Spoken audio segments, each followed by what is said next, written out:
सद्गुरुदेव को भाववंदन। जय हो। इस सृष्टि में हर जीव जनन करता है। जनन करना यानी वो अपना विस्तार पाता है। देखा जाए तो हर जीव ये चाहता है कि उसका समग्र विकास हो, और सिर्फ विकास ही नहीं हो, विस्तार भी हो। और इसी प्रक्रिया में अगर हम मनुष्य को देखें तो एक मनुष्य जब संतति उत्पन्न करता है, यानी जब एक बच्चा पैदा करता है, अपने आने वाली पीढ़ी का निर्माण करता है, तो उसके भीतर यही भाव रहता है कि जो कुछ उसके भीतर रहा, जो उसकी योग्यताएं रही, वो उसकी बाद वाली पीढ़ी में भी पूरी तरह से विकसित हो। वो उस जो अपनी नई पीढ़ी है उसका समग्र विकास चाहता है, होलिस्टिक डेवलपमेंट चाहता है। अगर आज के हम आधुनिक समाज को देखें, इस वर्तमान समाज को देखें, तो आज के इस आधुनिक दुनिया में, इस तकनीकी दुनिया में इतना तकनीक का विकास हो चुका है और हर चीज़ की गति इतनी अधिक बढ़ चुकी है कि हम उस गति को ही प्रतिस्पर्धा मान लेते हैं।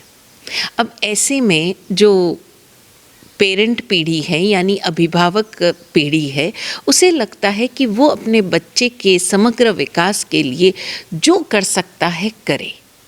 अब ऐसी स्थिति में, ऐसी भाव अवस्था में वो क्या करता है, वो अपने बच्चे के पूरी शिक्षा दीक्षा की व्यवस्था करता है, यानी उसके एकेडमिक्स का ख्याल करता है, और इसके लिए वो उसे बेहतर से बेहतरीन एजुकेशन सिस्टम का हिस्सा बनाता है।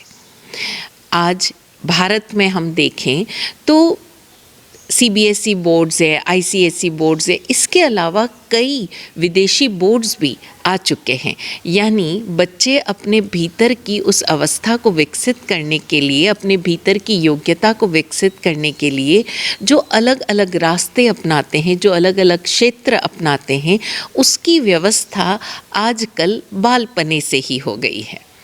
अब इस शिक्षा व्यवस्था के साथ साथ उसके समग्र विकास के लिए माता पिता को लगता है कि उसे स्पोर्ट्स में, यानी खेल कूद में, शारीरिक व्यायाम में भी अव्वल होना चाहिए, ताकि शारीरिक स्वास्थ्य भी बना रहे।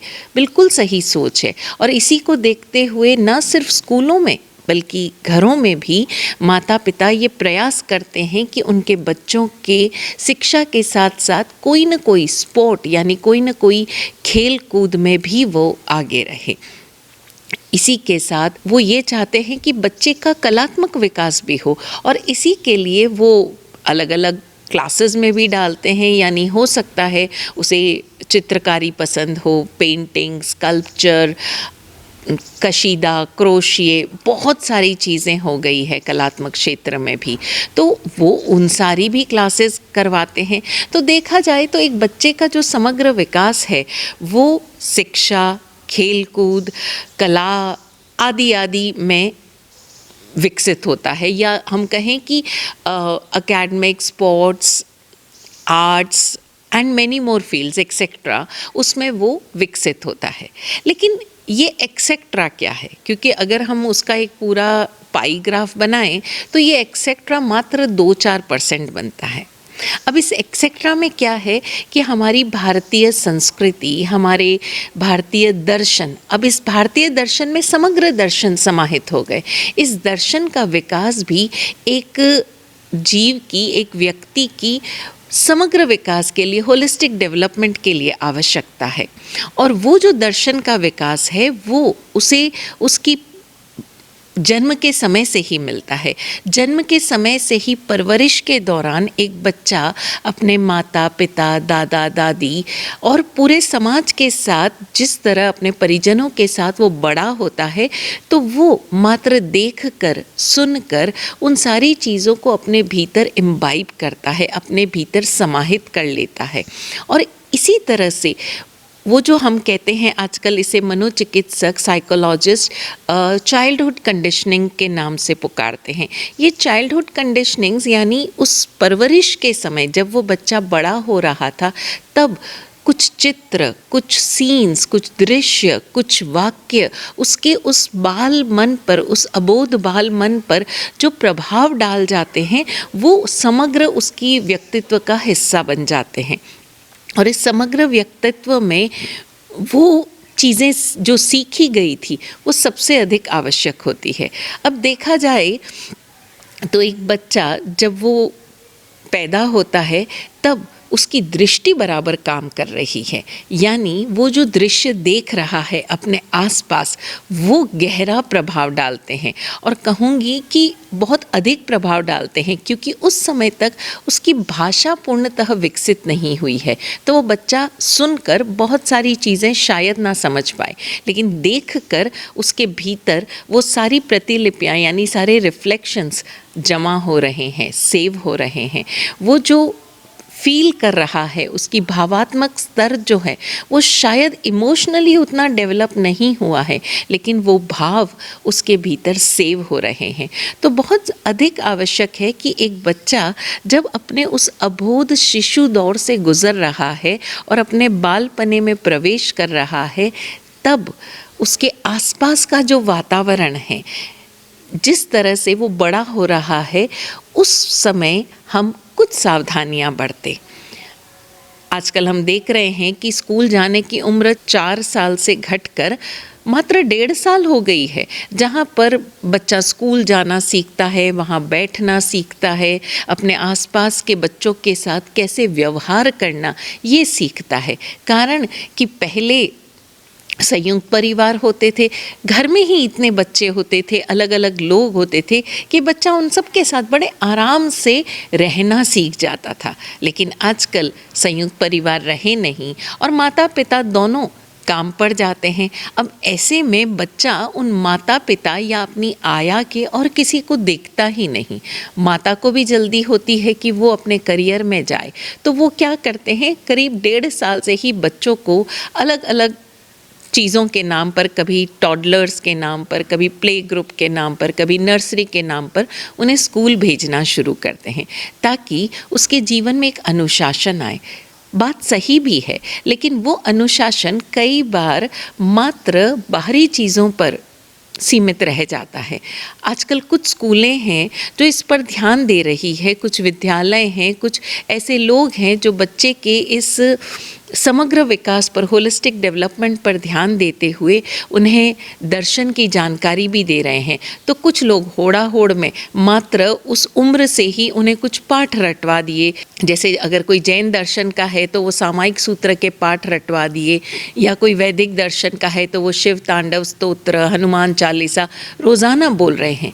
लेकिन ये क्यों बोलना, किस तरह से बोलना, उसका प्रभाव उस बच्चे के व्यक्तित्व पर किस तरह से होगा, क्या उसकी श्वास संतुलित है, क्या वो आदर सम्मान करना सीख पा रहा है, इस सृष्टि के नियंता के प्रति, स्वयं के प्रति, अपने आत्म ज्योत के प्रति क्या वो सजग हो पा रहा है, और उस सजग होने के लिए उस उम्र से ही किस प्रकार व्यवस्था करनी।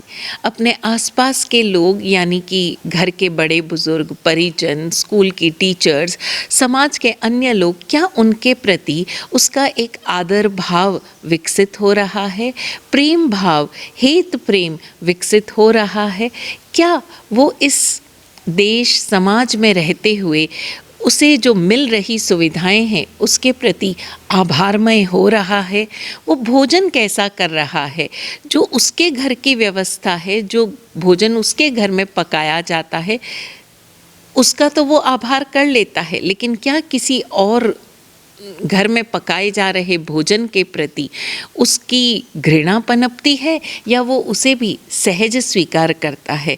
ऐसी बहुत सारी चीज़ें हैं जो हमें लगता है कि एक बच्चे के समग्र विकास के लिए आवश्यक है, और इसी दिशा में एक कदम आगे बढ़ाया है जैन ग्रुप ने प्रज्ञारंभ के माध्यम से।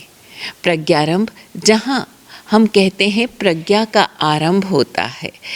इस प्रज्ञारंभ सेंटर फॉर जैन साइंसेस की ओर से मात्र 4 साल की उम्र से, हम कहें कि जूनियर केजी से, एक बच्चे के जीवन में किस प्रकार उसके शिक्षकों का, उसके अभिभावकों का और स्वयं उसका, ये त्रिकोण मिलकर किस तरह उसके समग्र विकास में सहयोगी हो सकते हैं, ऐसा एक कदम है ETC, एक्सेट्रा ऑफ लाइफ। हाँ, जिसे हम एक्सेट्रा कहकर कई बार नज़रअंदाज कर देते हैं।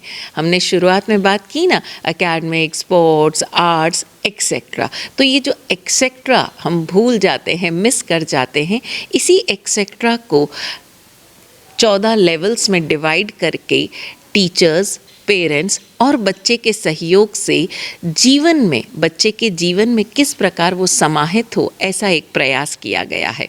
और ये प्रयास कोई स्कूल के एक अन्य विषय की भांति नहीं है कि एक सब्जेक्ट की तरह उसे पढ़ाना पड़ेगा। ये सिर्फ एक पुस्तक रूप में कंपाइलेशन है, जिसमें टीचर को किस भाषा में पढ़ाना, उससे संबंधित क्या कहानी हो, या क्या छोटे छोटे गेम्स हो, क्या छोटी छोटी एक्टिविटी हो, क्योंकि बच्चा जितना सुनकर अपने भीतर नहीं सेव कर पाता, उतना करते हुए, देखकर वो सीख पाता है।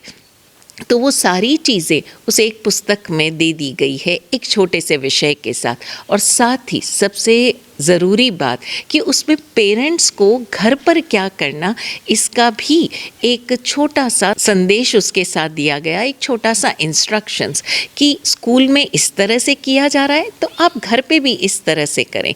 अब जब जो चीज़ें स्कूल में करवाई जा रही है, सेम चीज़ घर पर भी पेरेंट्स करते जाएंगे। उन्हें सिखाना नहीं है, उन्हें पढ़ाना नहीं है, मात्र अपनी दिनचर्या में कुछ छोटी छोटी चीज़ें शामिल करनी है।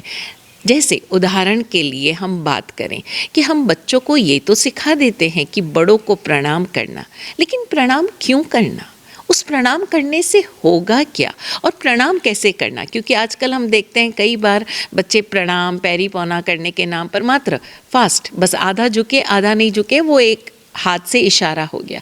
लेकिन क्या वाकई प्रणाम इस तरह से किया जाता है? प्रणाम कैसे करना, वो पूरी विधि उस बच्चे को अगर एक एक्टिविटी की तरह स्कूल में सिखाई जाए और वो प्रैक्टिस की जाए, घर पे भी बच्चा अपने माता पिता को, उनके माता पिता को प्रणाम करता हुआ देखे, तब ये पूरा सर्किट कंप्लीट होगा। और साथ ही पेरेंट्स को आशीर्वाद कैसे देना, अक्सर पेरेंट्स भी आशीर्वाद देना भूल जाते हैं। बच्चे को प्रणाम करना तो सिखा देते हैं, लेकिन आशीर्वाद देना भूल जाते हैं। तो ऐसे में पेरेंट्स भी सारा काम छोड़े, और जब बच्चा प्रणाम कर रहा है तब अपने पूरी भाव शक्ति के साथ उसके सर पर हाथ फेरते हुए बोलकर जो भी उनकी मातृभाषा है उसमें आशीर्वाद दे, तब ये पूरा सर्किट कंप्लीट होगा। और सिर्फ आशीर्वाद ही नहीं प्रसारित होगा, माता पिता की योग्यताएं भी उस बच्चे के भीतर धीरे धीरे अपने आप समाहित होती जाएगी। और ये जो माता पिता और बच्चे की जो बॉन्डिंग है, वो स्पर्श के साथ और गहरी होती जाएगी। इसी तरह के छोटे छोटे टॉपिक्स जिन्हें हम डेली जीवन में नज़रअंदाज कर देते हैं, उसी का एक संकलन है, एक कंपाइलेशन है ETC। अगर मैं ETC को अपनी तरह से और व्याख्यायित करूं तो E स्टैंड्स फॉर एम्पैथी, यानी कि एक बच्चा अपने आसपास की इस सृष्टि के साथ परस्परोपग्रहो जीवानाम के भाव के साथ जीना सीखे। मात्र इंसानों के प्रति एम्पैथेटिक ना हो, इस पूरी सृष्टि के प्रति एम्पैथेटिक हो। वो जान पाए कि सृष्टि में जीवन है, और जब मैं इनसे सहयोग ले रहा हूँ तो मैं किस भांति सहयोग कर सकता हूँ। टेंडेंसी यानी उस बच्चे की अपनी बनावट, हर जीव यूनिक है, हर बच्चा यूनिक है, यानी उसकी अपनी एक विशिष्टता है, उसके अपने पुराने कर्मों का जो पूरा बैगेज है वो उसके साथ है, उसकी अपनी एक योग्यता है, इनहेरेंट पोटेंशियल है। उस बच्चे की बनावट के अनुरूप अगर उसका विकास किया जाए, ना कि एक जनरलाइज्ड तरीके से कि जैसे सबको इसी तरह से बोलना चाहिए, सबको इसी तरह से याद करना चाहिए, सबको इसी तरह से लिखना चाहिए, ऐसा नहीं। उस बच्चे की अपनी बनावट क्या है, उस बनावट की जानकारी यदि बच्चे को स्वयं हो, टीचर को हो और पेरेंट को हो, तो ये त्रिकोण उस टेंडेंसी को, उसके उस अंतर्निहित योग्यता को खिलाने में सहयोगी होंगे। और जब ऐसा होगा तब उसका अपना एक चारित्रिक विकास होगा। कैरेक्टर डेवलप होगा। यानी जब ज्ञान होगा, दर्शन होगा, तब चारित्र विकसित होगा। इसी भाव के साथ आप सभी इस ETC में सहयोग कर सकते हैं। हम इसका ऑनलाइन कोर्स भी शुरू कर रहे हैं और साथ ही जो भी ये वीडियो देख रहे हैं, अगर उन्हें लगता है कि हमारे शहर में कुछ ऐसी स्कूल्स हैं जो इस तरह की किताबों की खोज में हैं, तो हम वहाँ आकर उस स्कूल के साथ बातचीत कर सकते हैं, उन टीचर्स को ट्रेन कर सकते हैं, उन अभिभावक पीढ़ी के साथ बात कर सकते हैं और बच्चों के समग्र विकास में सहयोगी बन सकते हैं। आप हमसे संपर्क कर सकते हैं, कमेंट सेक्शन में हमें मैसेज कीजिए और व्यक्तिगत रूप से आप हमसे बात कर सकते हैं। इस ETC यात्रा में आप सभी सहयोगी बने, क्योंकि ये हम सबका दायित्व है, जिम्मेदारी है, रिस्पॉन्सिबिलिटी है। आइए हम सब इस यात्रा में आगे बढ़ें, बच्चों के समग्र विकास में सहयोगी बने। सद्गुरुदेव की कृपा से ऐसा ही हो। ओम शांति।